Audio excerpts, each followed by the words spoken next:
চৈত্রে শীতের আমেজ। কয়েকদিনের ঝড় বৃষ্টিতে নামলো পারদ। দক্ষিণবঙ্গ জুড়ে শীতের আমেজ। আর আজ থেকে ফের বাড়বে তাপমাত্রা। আর কি বলছে হাওয়া অফিস জানবো। আমাদের সঙ্গে রয়েছেন আমাদের প্রতিনিধি বিশ্বজিৎ সাহা। বিশ্বজিৎ, কি বলছে হাওয়া অফিস? দেখো, কলকাতাতে বৃষ্টি না হলেও আজও বৃষ্টির সম্ভাবনা থাকছে। দক্ষিণবঙ্গের 3 জেলাতে বৃষ্টির হালকা সম্ভাবনা থাকবে।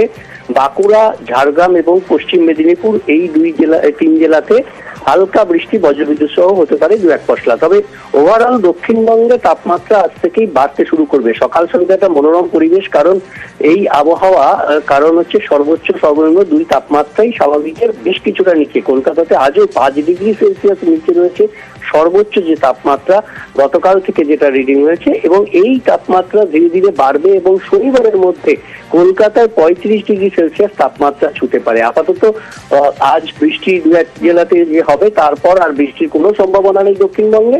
তাপমাত্রা ক্রমশ এবার বাড়তে থাকবে। আগামী 3 দিনে 5 ডিগ্রি সেলসিয়াস তাপমাত্রা বাড়তে পারে, এমনটাই অনুমান আবহাওয়া দপ্তরের। ধন্যবাদ বিশ্বজিৎ। আর এর পাশাপাশি জেলা থেকেও নজর রাখবো। গত কয়েকদিনের বৃষ্টিতে শীতের আমেজ। দক্ষিণবঙ্গ জুড়ে শীতের আমেজ। বাঁকুড়ায় তাপমাত্রা নামলো 18 ডিগ্রিতে। ভোরের দিকে হালকা কুয়াশা ছিল, আর আজ থেকে ফের তাপমাত্রা বাড়বে, এমনটাই পূর্বাভাস হাওয়া অফিসের। বাঁকুড়ার পাশাপাশি পুরুলিয়ার দিকেও নজর রাখবো। পুরুলিয়াতেও হালকা শীতের আমেজ রয়েছে।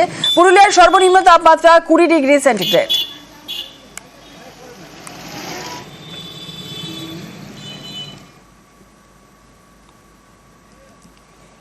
কয়েকদিন বৃষ্টি, খানিকটা স্বস্তি, এসবই ইতি। আজ থেকে বৃষ্টির সম্ভাবনা নেই। এবার বাড়বে গরম। উত্তরবঙ্গে অবশ্য মেঘলা আকাশ।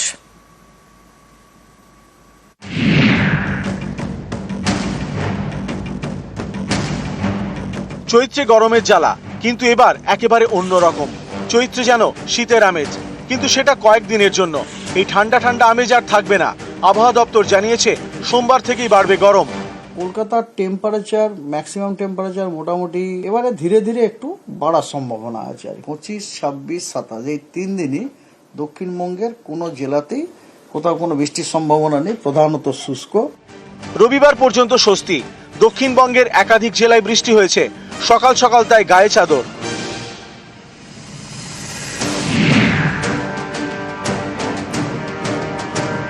বাঁকুড়ার বিষ্ণুপুরের পানোর ডাঙ্গর গ্রাম, এখানে বিভিন্ন রকমের গাঁদা ফুলের চাষ হয়। এই ফুল চাষে ক্ষতি করেছে বৃষ্টি। গত রবিবার বাঁকুড়ায় শিলাবৃষ্টি হয়। তারপর বৃহস্পতিবার থেকে দফায় দফায় বৃষ্টি। এর জেরে বিঘার পর বিঘা জমিতে গাঁদা ফুল পচতে শুরু করেছে। দিন 7 আগে একবার শিলাবৃষ্টি হয়ে গেছে, ফুল নষ্ট হয়ে গেছে। ফুল বিক্রি করতে পারছি না। আবার বৃষ্টি হচ্ছে, আরো নষ্ট হবে, আরো ক্ষতি হয়ে যাবে। এত ফুল পাবোই না। তো সংসার চলবে না তো কি করে চলবে? ধরুন আমাদের তো ঋণ করে লোন করা আছে, 50,000 টাকা লোন নিয়েছি। এখন চৈত্র মাস, পুরুলিয়ায় এখনো মেঘ মাস। মেঘ বৃষ্টি বাজ। রবিবার পুরুলিয়ার হুড়ায় বাজ পড়ে এক যুবকের মৃত্যু হয়।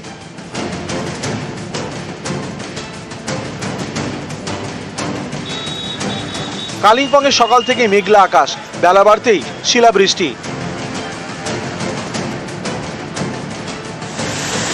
ধূপগুড়িতেও এদিন শিলাবৃষ্টি।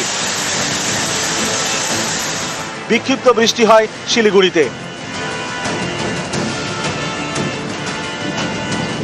28 তারিখে উত্তরবঙ্গের 3টি জেলা, নেমলি দার্জিলিং, কালিম্পং এবং জলপাইগুড়ি, এই 3টি জেলাতে বিক্ষিপ্তভাবে 2-1 জায়গায় হালকা বৃষ্টির সম্ভাবনা রয়েছে। নিউজ 18 বাংলা। নকশালবাড়িতে হাতি করিডোর। হাতি যাতায়াতে এই রাস্তাতেই আবর্জনার স্তূপ। ভ্যাটের আবর্জনা উপচে রাস্তায়। অনেকের আশঙ্কা, এর জেরে জোড়া বিপদের আশঙ্কা। একদিকে গন্ধে গন্ধে যেমন এলাকায় হাতির আনাগোনা বাড়তে পারে, ঠিক তেমনই প্লাস্টিকে ফেলতে পারে হাতি।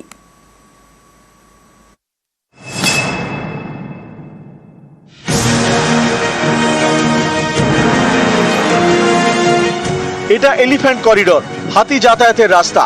এই রাস্তাতেই আবর্জনা স্তূপ। শিলিগুড়ির নকশালবাড়ি ব্লকে মনিরাম গ্রাম পঞ্চায়েত। এখানে নকশালবাড়ি তিরহান রাজ্য সড়ক। এই পথে আশাপুর চা বাগানের কাছে রয়েছে হাতি করিডোর। রাজ্য সড়ক পারাপার করে হাতি।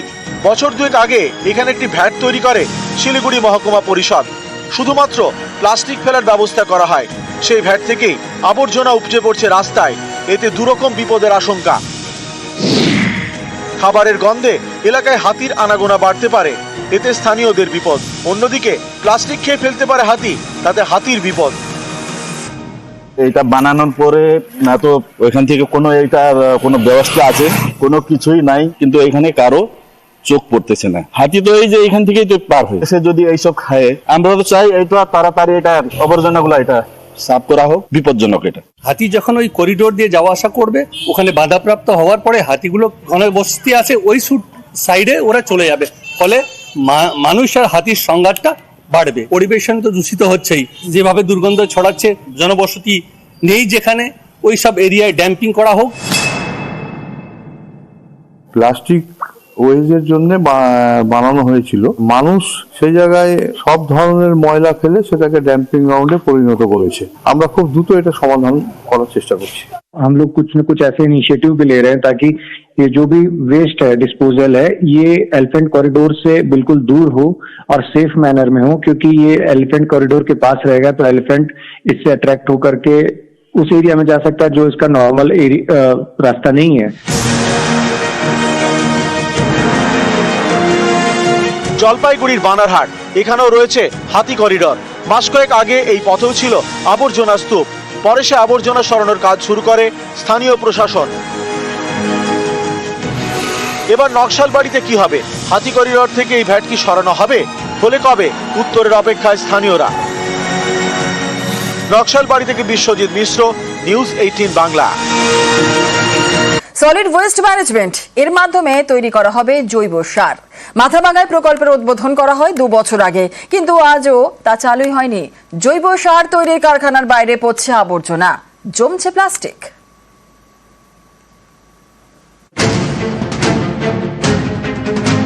পড়ে রয়েছে প্রচুর প্লাস্টিক, নোংরা আবর্জনার স্তূপ।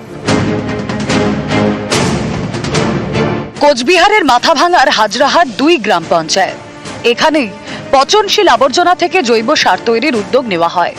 সেই মতো উদ্বোধন করা হয় সলিড ওয়েস্ট ম্যানেজমেন্ট প্রকল্পের।